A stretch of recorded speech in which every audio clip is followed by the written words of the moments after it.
Salam sejahtera dan selamat petang tuan-tuan dan puan-puan. Uncle Rick kini berada di Bandaraya Shanghai di negara China. Ini masa untuk Mooncake Festival dan kita lihat keunggulan negara China,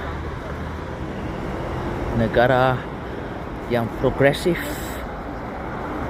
dan cantik-cantik.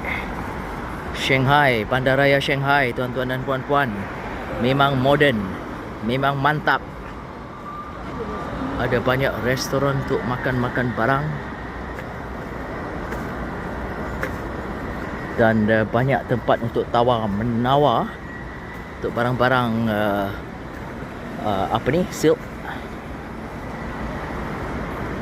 sutra.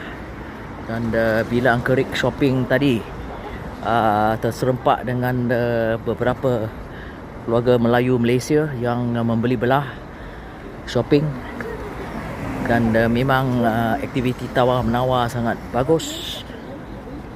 Kita boleh beli satu scarf sutra, harga mereka 300 tapi dapat tawar menawar kepada 30 renminbi.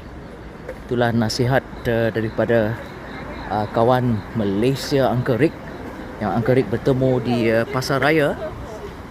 Okey tuan-tuan dan puan-puan, kita berehat sebentar. Uncle Rick kena melintas jalan di Shanghai. Bye.